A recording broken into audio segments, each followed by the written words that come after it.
Beneath the ruins of wars we thought we understood, the silence hides more than the wreckage of steel and stone. Forgotten corridors of history still echo with transmissions cut short, files burned before they could be read, and shadows of men who never officially existed. What remains are whispers, fractured, half erased, that pull us into a darker world where the truth was not lost by accident, but buried with intent, as if the war never truly ended.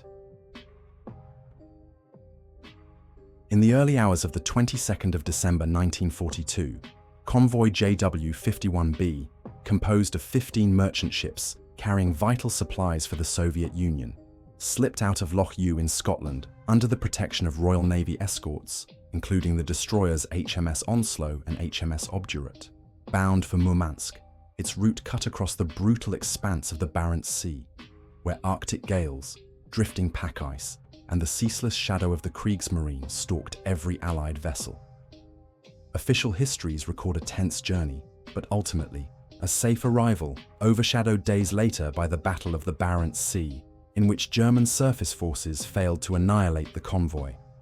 Yet buried within British Admiralty files, catalogued under Convoy Operations, North Russia 1942, File ADM 22341, lies a small cluster of reports contradicting this outcome.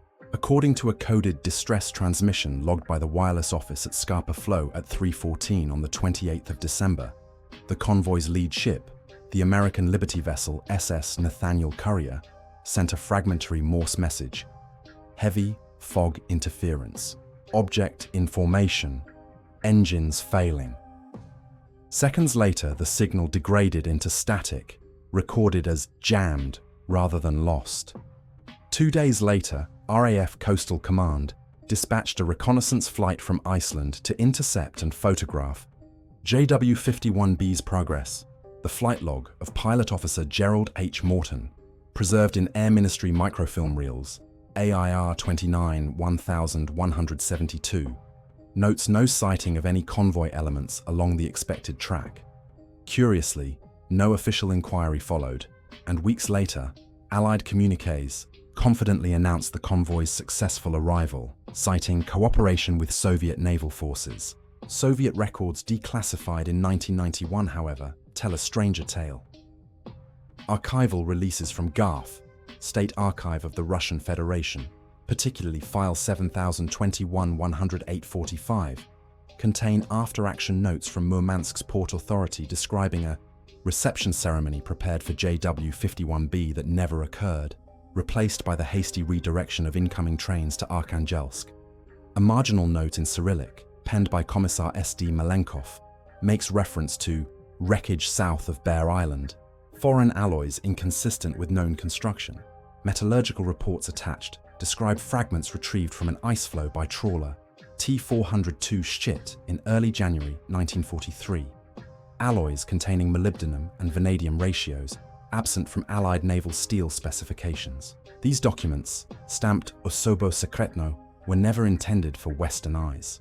Meanwhile, German naval records, particularly war diary entries of the 11th U-boat flotilla, Kriegstagebuch BDU, December 1942, contain an unusual reference to Project Nabel, a classified operation involving 2 requisitioned fishing trawlers outfitted with high-frequency jamming arrays, tasked with disrupting convoy radar and communications.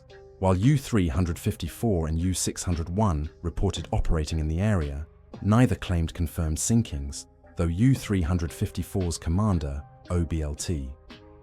Karl-Heinz Herbschleb noted in his patrol log on the 29th of December, convoy scattered, radio silence, visual contact obstructed, by strange mist, unnatural, cannot pursue. Allied intelligence later dismissed Project Nabel as exaggerated, but the disappearance of JW51B's radio traffic and the anomalous Soviet metallurgical evidence suggest otherwise. The official narrative was cemented in January 1943, when Winston Churchill himself congratulated Admiral Sir John Tovey for the convoy's safe delivery in correspondence archived in Prem 3 134. Yet no surviving crew lists, no docking, logs in Murmansk, and no merchant ship manifests have ever been conclusively produced. By 1947, when British Foreign Office analysts revisited Arctic convoy losses during early Cold War assessments, they conspicuously avoided listing JW51B among confirmed arrivals. Instead, a handwritten annotation in FO 300 71-60,810 reads simply, 51B, classified anomaly, defer mention. Today, naval historians note gaps in convoy accounting tables between late December 1942 and early January 1943, glossed over in post-war publications. Survivors' testimonies, so prevalent for other convoys, are absent. Not a single merchant sailor's account survives from JW51B. Instead, what remains are the fragments. A distorted distress call logged at Scarpa Flow, a reconnaissance pilot's uncorroborated logbook, Soviet alloy analyses locked away for decades, and a cryptic German remark about a mist that concealed more than ice and snow. Whether the convoy fell victim to experimental jamming technology, to misattributed losses quietly absorbed by later convoys, or to a larger cover-up bridging both Allied and Axis intelligence, JW51B has become less a victory of Arctic endurance than a hole in the ledger of the Second World War. Its disappearance, disguised in plain sight by official communiques, stands as a reminder that even in wars meticulously documented, whole flotillas can vanish into silence, explained away by those who needed the narrative of success more than the truth of what was lost in the fog. In the final weeks of the war in Europe, as Allied units swept into Bavaria, a quiet operation unfolded beyond the public eye, one whose fragments survive only in scattered archives and half-burnt memoranda. Designated Silver Ashes by the Office of Strategic Services, the mission focused not on seizing industrial plants or arresting high-ranking SS officers, but on extracting documents, files said to be stored in subterranean chambers beneath Wewelsburg Castle, Heinrich Himmler's ideological fortress. According to OSS briefing notes preserved in Record Group 226 at the US National Archives, a small team led by Major Robert S. McNeely of the Special Operations Branch was dispatched from Frankfurt on the 2nd of May, 1945, with orders to secure Category Omega intelligence, scientific reports, prototypes, and project ledgers concerning SS weapons initiatives. The documents were believed to include references to Glocke 2 an advanced technology program that combined high-voltage physics research with esoteric SS research units under the Ahnenerbe. The paper trail begins cleanly enough. McNeely's movement orders, filed under Target Objectives, Bavaria, Operation Silver Ashes, confirm his unit reached Wewelsburg on the 4th of May. Wehrmacht resistance had collapsed, and the castle was largely abandoned. Yet after-action notes, what little survives, report the discovery of sealed iron containers beneath the North Tower, concealed behind masonry. The crates were hastily loaded onto trucks bound for Erding Airfield. From here, matters grow murky. According to a requisition slip stamped by the 9th Air Force, the containers were transferred onto a C-47 Dakota, tail number 43, 15295, slated to fly to England on the 6th of May. That aircraft never arrived. RAF logs list its departure, but no landing. British search and rescue records filed in AIR 27-2330 note only overdue transport presumed lost at sea.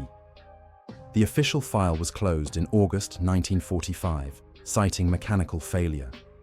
But buried within US Army Air Force's correspondence, AFRA microfilm a 1227, is a terse, typewritten memorandum from Brigadier General P.R. Whitaker. Cargo compromised, advised destruction of file. No subsequent recovery effort is documented. The missing aircraft might have been dismissed as a tragic footnote of the chaotic war's end, had it not been for a curious entry in British MI6's registry, KV2 1843.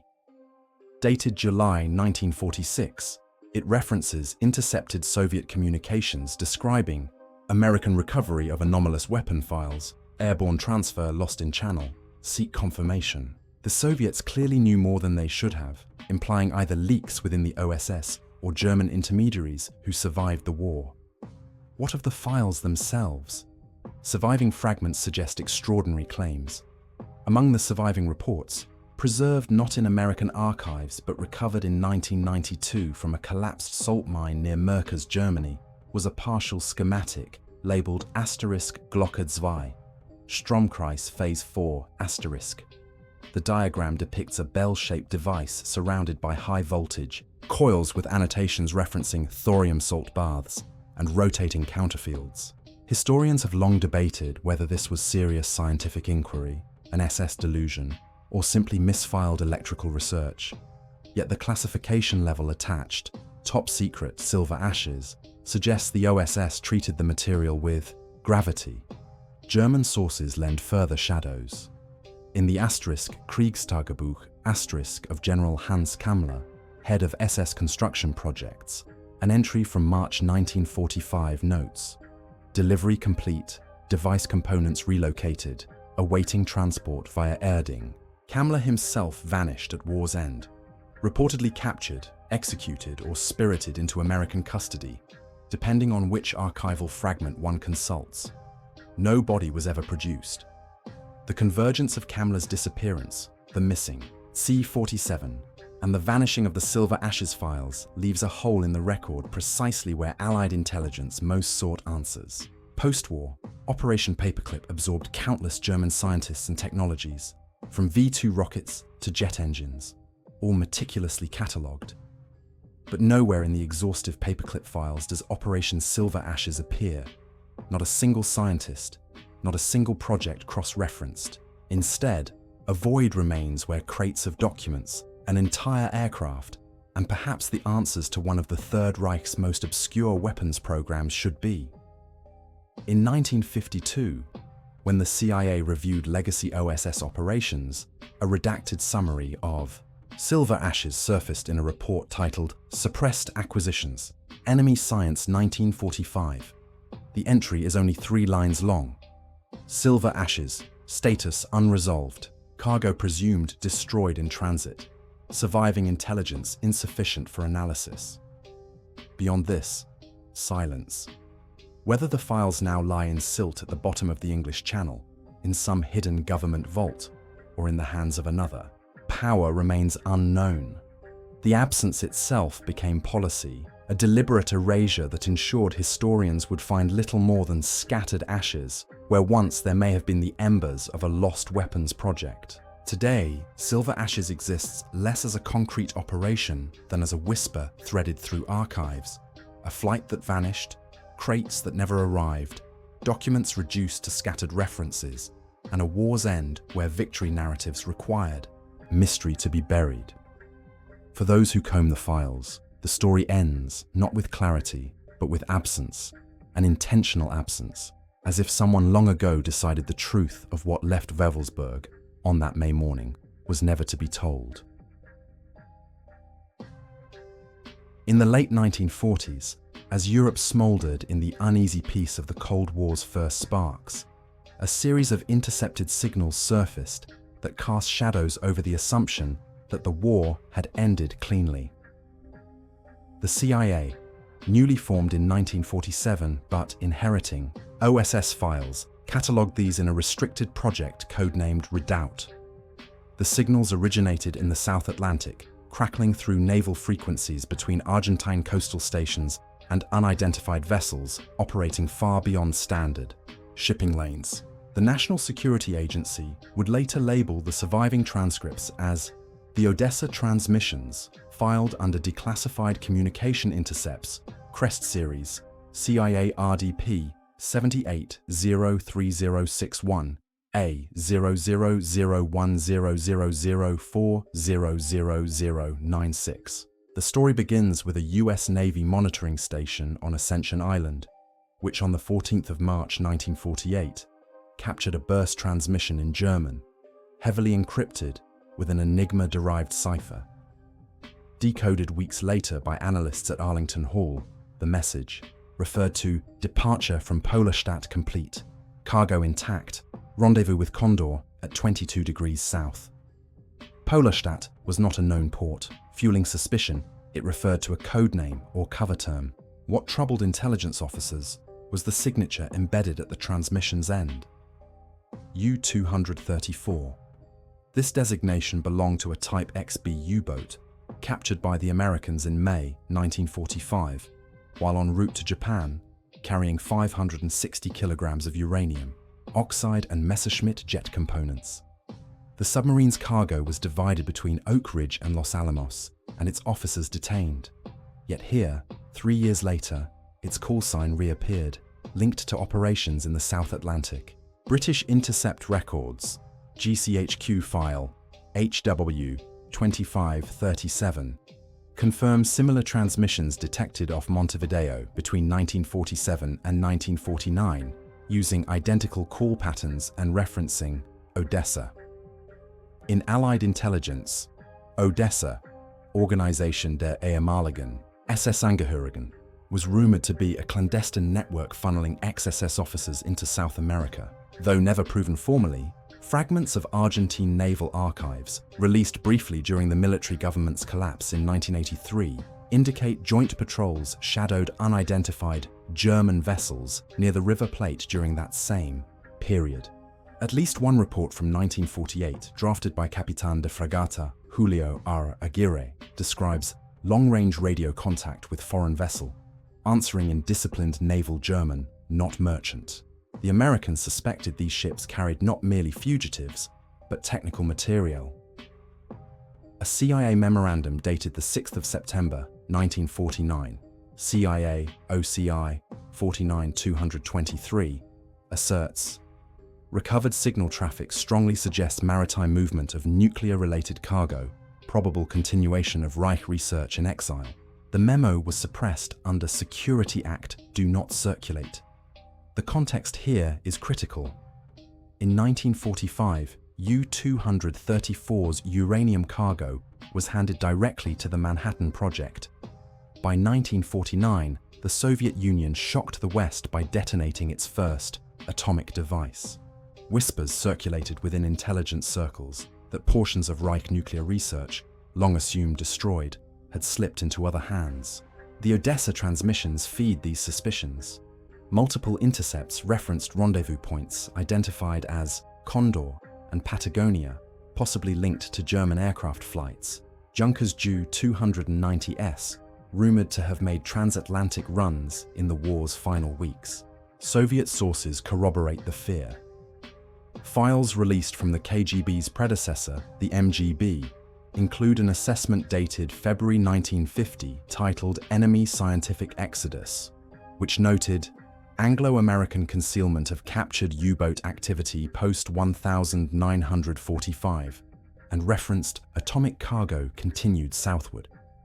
While framed as propaganda, its foundation rested on authentic intercepts.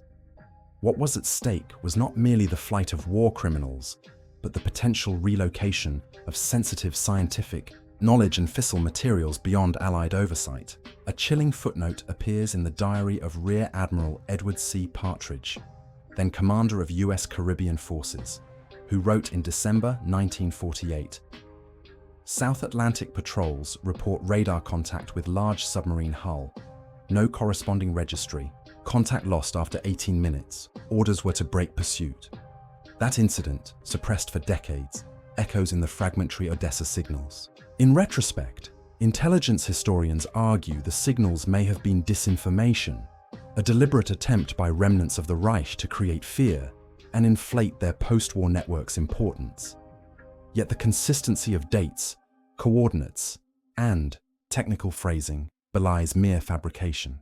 Moreover, Argentine intelligence archives include procurement orders for naval fuel quantities exceeding domestic fleet requirements between 1946 and 1950, unexplained by official records. Where the Odessa transmissions intersect with broader history is in their disappearance. After 1951, no further intercepts using the U-234 signature were recorded. CIA Project Redoubt was quietly terminated, its files archived under inactive. When declassified in the 1990s, they appeared heavily redacted, with entire paragraphs blacked out under exemptions citing foreign government information. To this day, no cargo has been found, no wrecks identified. What remains are cryptic bursts of radio static that hint at a darker continuity between the end of the Second World War and the beginning of the nuclear age. A possibility that remnants of the Reich, shielded by sympathetic regimes and maritime shadows, carried not just fugitives, but fragments of knowledge potent enough to shift the balance of power. Whether the Odessa Transmissions document a lost chapter of nuclear proliferation or a sophisticated bluff, the signals remain embedded in the historical record as anomalies, broadcasts that should not have existed, bearing call signs that should have been long dead in seas where history insists nothing was left afloat. In the spring of 1947, amidst the turbulence of post-war realignments, a quiet and unsettling episode unfolded in the southern Urals, recorded only in fragments within Soviet, American, and later East German archives. Known within CIA files as the Kyshtym Exchange, the episode revolved around an unacknowledged prisoner and document transfer in the industrial city of Kyshtym, Chelyabinsk Oblast, home to secret Soviet nuclear facilities and labor camps of the Gulag system. According to a declassified CIA memorandum from 1953, CIA OSI 5317, an unnamed Soviet defector described a clandestine rendezvous in May 1947 where captured German rocket engineers, men presumed under American custody following Operation Paperclip, were quietly returned to Soviet control. In return, the United States reportedly received seized Japanese archives detailing Unit 731's chemical and biological warfare experiments in Manchuria. At first glance, the claim strains belief, yet the paper trail, while incomplete, is compelling. Soviet archival records uncovered after 1991, particularly FSB documents catalogued as File 12 440 seconds, Spetsperesselency 1947, note a sudden influx of German technical specialists at the Chelyabinsk 70 nuclear design facility, men whose names do not appear in official Soviet recruitment logs. Among them was one Dr. Hans Joachim Braun, a propulsion engineer believed to have surrendered to American forces at Garmisch-Partenkirchen in May 1945. Braun's sudden reappearance in the Soviet Union 2 years later has never been explained. Meanwhile, American files confirm a concurrent intelligence gain. In July 1947, a restricted report circulated within the Pentagon's Joint Intelligence Committee, JIC 24747, entitled Japanese BW Capabilities, Manchurian Experiments, heavily annotated with data tables and frostbite survival rates identical to those later linked to Unit 731's research. Though the US denied for decades any formal acquisition of Japanese biowarfare documents, the technical specificity of the report, especially references to flea vectorization of plague, Harbin Trials 1940-1944, matches precisely what Soviet prosecutors attempted to present at the 1949 Khabarovsk war crimes trials. Where the Soviets sought public exposure, the Americans denied all knowledge, a contradiction that points directly to a covert transfer. The venue itself, Kyshtym, is suggestive. At the time, it was a closed city, already tied to the secret Mayak complex, the centerpiece of Stalin's nuclear ambitions. Yet Soviet railway manifests from May 1947, uncovered in regional archives in Yekaterinburg, show unusual movements. A secured American-built Dodge WC truck convoy, listed under foreign cargo, arriving under guard from Moscow. The files were marked for internal NKVD distribution only. The Germans transferred there, according to the defector's testimony, were handed over at night, exchanged like contraband, with no records kept, no acknowledgement on either side. Corroboration exists in the form of East German Stasi intelligence reports from the 1960s, BSTU MFS Xie 2 9137, which mention Operation Austausch, a rumored 1947 deal whereby Americans delivered documents of Japanese origin in return for prisoners and technical staff. Though fragmentary, The timing coincides precisely with the acceleration of both US biological warfare research at Fort Detrick and Soviet missile advances at Kyshtym Yar. By 1949, the USSR had tested the R-1 rocket, a direct copy of the A German V-2 but modified with innovations not previously documented in Soviet engineering literature. Historians have long debated whether these modifications reflected independent Soviet work or knowledge imported from paperclip scientists. If the Kyshtym Exchange did occur, it explains how expertise officially absorbed by the Americans could simultaneously appear in Soviet hands. The human element is harder to trace. Families of certain German engineers resettled in Huntsville, Alabama, under paperclip reported in later years that their relatives simply disappeared from records in 1947 with no explanation from U.S. authorities. Soviet labor camp rosters, released decades later, list men with strikingly similar names appearing in closed towns in the Urals around the same time. Official histories smooth over these contradictions with silence. No mention of the exchange exists in U.S. Soviet diplomatic correspondence, and the Pentagon's line has always been categorical denial. Yet a surviving State Department cable, dated the 18th of June 1947, warns of domestic and international repercussions should details of prisoner document exchanges become public. Recommend maximum suppression.